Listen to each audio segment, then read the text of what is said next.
तुम्हें जिंदगी में सफलता को प्राप्त करना है तो कान भरने वालों से सावधान रहना। ये कान भरने वाले वही कान में बोलेंगे जो इनके मतलब का होगा, जो इनके फायदे का होगा, और इनका फायदा खत्म तो ये तुम्हारे कान में वही बोलेंगे जिससे तुम्हारा विनाश। अगर भाई को तोड़ने में फायदा होगा तो कान भरने वाले तुम्हारा भाई से विरोध करवा देंगे,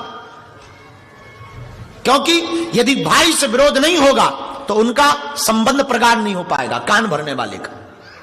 और याद रखना आशुतोष, रामचरितमानस के चरित्र को अगर उठाया जाए, राम की जीत इसलिए हुई क्योंकि राम के साथ भाई था, और रावण की हार इसलिए हुई कि रावण का भाई राम के साथ था, विभीषण। इसलिए आज तो तुमने कहा कि हमको सावधानी क्या रखनी, तो पहली सावधानी तुम रखो, कान भरने वालों से बचो। फिर आप कहोगे कि हम अपना मूल्यांकन कैसे करें? मूल्यांकन कोई भी दूसरा व्यक्ति करेगा, वो अपने लेवल से करेगा। खुद का मूल्यांकन करना प्रारंभ करो, आत्म मूल्यांकन करो। तुम कहोगे हमें रिजल्ट चाहिए, रिपोर्ट चाहिए कि हम जो कर रहे हैं वो भला कर रहे हैं या बुरा कर रहे हैं। उसके लिए आत्म मूल्यांकन करो, किसी के मूल्यांकन के भरोसे मत रहो, क्योंकि जो भी मूल्यांकन करेगा वो अपने फायदे के लिए करेगा और अपनी बातें लगा करके आपका मूल्यांकन की रिपोर्ट प्रस्तुत करेगा। तो पहली बात, कान भरने वालों से सावधान। इसका उदाहरण है कैकेयी, मंथरा। दूसरा, एकांत के पाप से बचो। यह बहुत महत्वपूर्ण बात है। हम लोग कई बार पाप इसलिए करते हैं कि कोई देख नहीं रहा, और यह सबसे घातक बात है। राम जी जब बन गए तो बन गए, तो सूपनखा आई राम जी के पास। सूपनखा कौन है? सूपनखा रावण की बहनी सूपनखा। अब सूपनखा आई, भेष ऐसा बनाया कि अच्छी अच्छी सुंदरी लजा जाए, थी नहीं सुंदर पर बन के आई, यूं कहे मेकअप का कमाल। अब वेशभूषा बना के आई सूपनखा, राम जी से बोली हमारी तरफ देखो। राम जी देख नहीं रहे। अच्छा, उस आदमी को बड़ा बुरा लगता है जिसके लिए श्रृंगार करो वही देखे ना। कई लोग ऐसे होते हैं दिन भर श्रृंगार ही करते रहते हैं कि लोग हमें देखें। तुमने कभी देखा बारातों में लोग इतने सज धज करके जाते हैं, इतने सज धज करके कई बार शीशे ही मना कर देता है कि बहुत फाउंडेशन हो गया, क्षमा करो। आओ। लेकिन आदमी तो आदमी। अच्छा, बारात में पता है तुम्हें लोग श्रृंगार करके क्यों जाते हैं? इसलिए श्रृंगार करके जाते हैं कि लोग हमें देखें। और पूरी बारात में हमने बहुत बारीक से देखा है, कोई किसी को नहीं देखता, सब अपने आप को देखते हैं।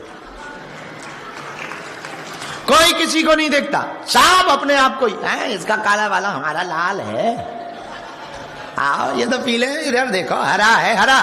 कोई किसी को नहीं देखता है। अरे बहुत बुरी हालत है भैया, आओ राम जी बचाएं बोलो से। सबसे ज्यादा श्राप तो मेकअप वालों को मिलना है। ये ऐसी हालत कर देते हैं, बजरंग बली ही बचाएं बोलो जय हनुमान जी महाराज की। हमारा एक चेला था, भगवान की कृपा से वो बच गया। उसने पहले लड़की देखी, बड़ी भयंकर गोरी नारी थी। जिस दिन शादी होनी थी उसी दिन जो है जयमाला वरमाला के दिन में ही बरसात हो गई, पूरा मेकअप धुल गया, बच गया बेचारा। बीच शादी में से ही भग गया। उनका क्या हुआ? बोले गुरुजी भगवान की बहुत कृपा है। बोलो सीताराम।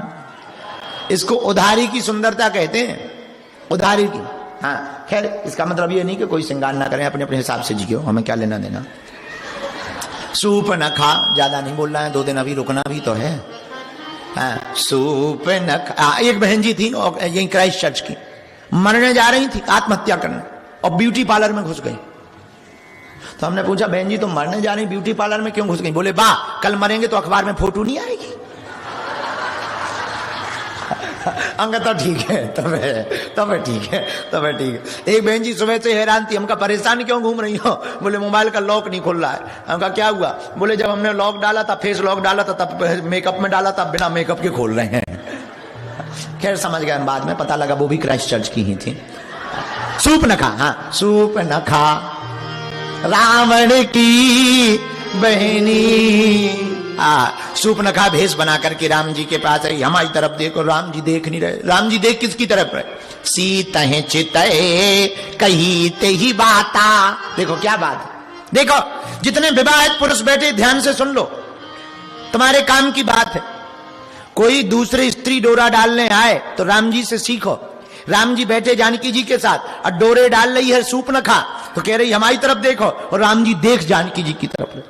अच्छा एक बात बताओ, किसी से आदमी बात करेगा तो उसकी तरफ देखेगा कि नहीं देखेगा? पर राम जी बात सूर्पनखा से कर रहे पर देख सीता जी की तरफ रहे। तो किसी ने कहा बात सूर्पनखा से कर रहे देख जानकी जी की तरफ रहे, तो बड़ा गजब का जवाब दिया। बोले जब पराई नारी दूसरे मन से आवे तो अपनी वाली को देखना चाहिए। ये सिद्धांत है राम जी का। अब सूर्पनखा आई, बोलो सीताराम। जितने विवाहित पुरुष हैं बढ़िया उपाय है। सूर्पनखा आई, महाराज हमारी तरफ देखो। आशुतोष, सूर्पनखा कहती है राम जी से, तुम सम पुरुष ना मो सम नारी, आपके समान कोई पुरुष नहीं है, हमारे जैसी कोई नारी नहीं है। राम जी बोले जय हो। मनी मन बोले हम ही मिले थे।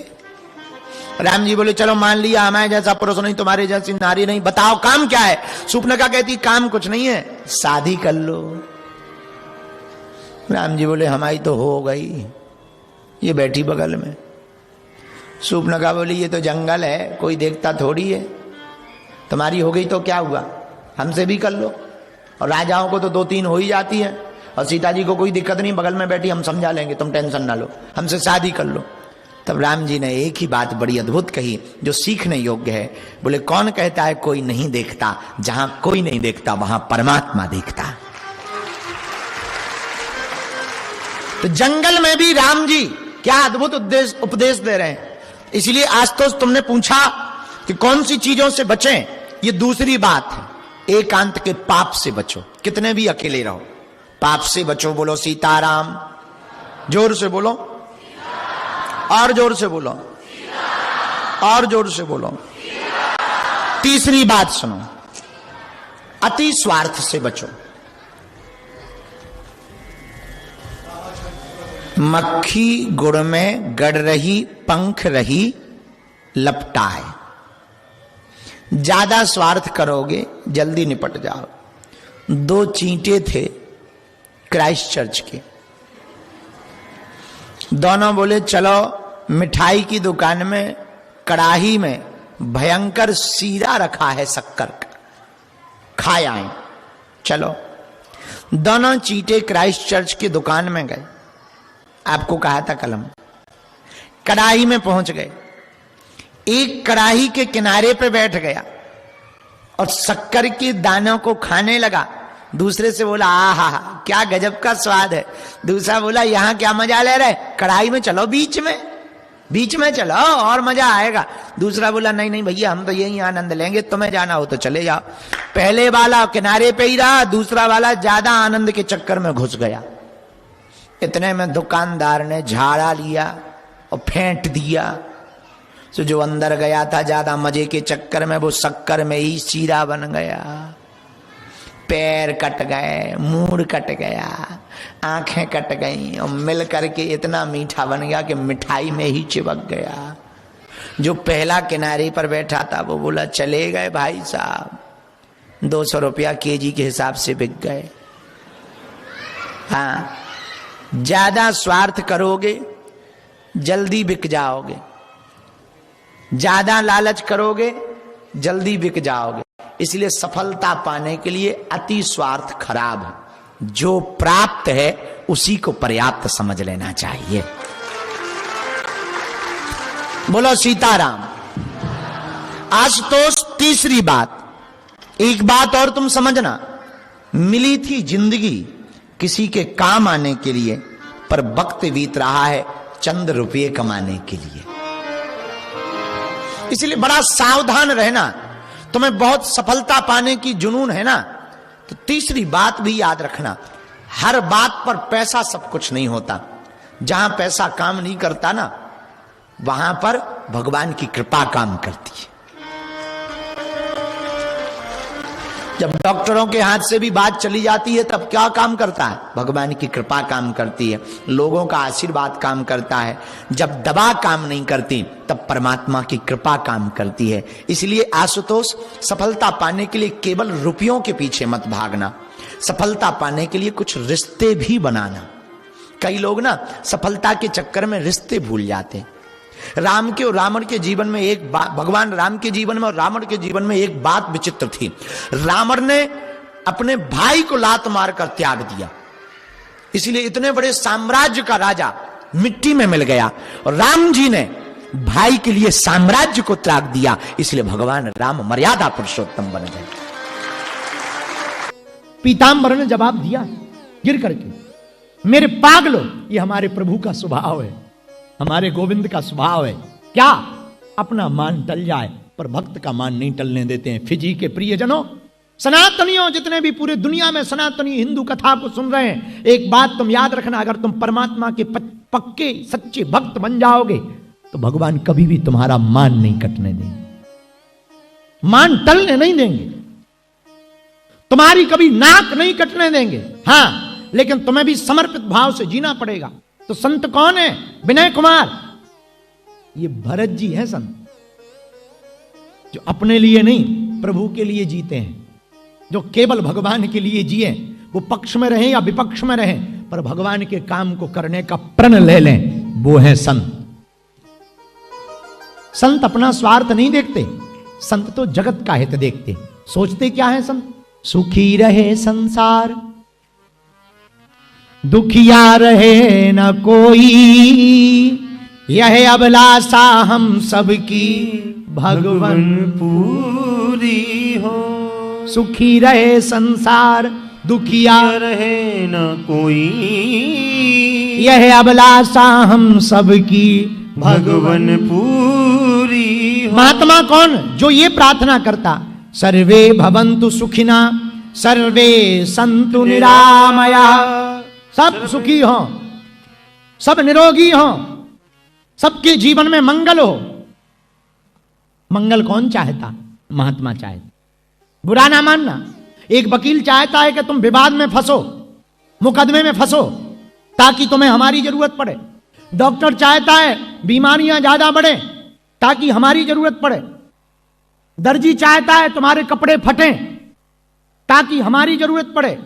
दुकानदार चाहता है कि तुम्हारा राशन ज्यादा खपत हो ताकि हमारी जरूरत पड़े। पर एक गुरु चाहता है तुम्हारे घर में मंगल हो ताकि हम आशीर्वाद देने आए। यह है गुरु का भाव, यह है संत का भाव। संत तुम्हारे घर में मंगल चाहता है, तुम्हारा गुरु तुम्हारे घर में मंगल चाहता है। और फिजी के पागलो, हम एक बात तो तुम्हें पक्की बात तो कह के ही जाएंगे जो तुम्हारी जिंदगी को शायद बदल दे। अगर तुम अपनी जिंदगी में मंगल चाहते हो, बुरा ना मानना, मंगल ग्रह पे जीवन है या नहीं ये तो हमें पता नहीं है, पर अगर तुम्हारे जीवन में मंगल नहीं है तो तुम्हारी जिंदगी बेकाम की।